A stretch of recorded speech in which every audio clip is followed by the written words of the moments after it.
ராமநாதபுரத்தில் சூடுபிடிக்கும் தேர்தல் களம். புரோட்டா சுட்டு வாக்கு சேகரிப்பில் ஈடுபட்ட நகர்மன்ற தலைவர்.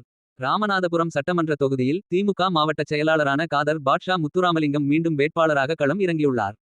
தொகுதி முழுவதும் தேர்தல் களம் சூடுபிடித்துள்ள நிலையில் அவருக்கு ஆதரவாக ராமநாதபுரம் வடக்குநகர் திமுக செயலாளரும் நகர்மன்ற தலைவருமான கே கார்மேகம் தனது ஆதரவாளர்களுடன் நகர் பகுதிகளில் தீவிர வாக்கு சேகரிப்பில் ஈடுபட்டு வருகிறார்.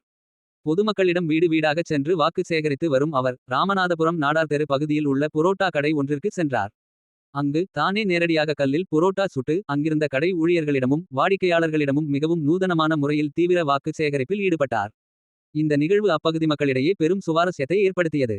இந்த தீவிர வாக்கு சேகரிப்பு நிகழ்வில் வடக்கு நகர் அவைத்தலைவர் சைபுதீன், நகராட்சி கவுன்சிலர் காங்கிரஸ் மணிகண்டன், திமுக நிர்வாகி பிரதி பழனிவேல், வார்டு செயலாளர்கள் ஆஸ்டின் திரவியம், மருதுபாண்டி உள்ளிட்ட திமுக மற்றும் கூட்டணி கட்சி நிர்வாகிகள் மற்றும் தொண்டர்கள் பலரும் பெருந்திரளாக கலந்து கொண்டனர்.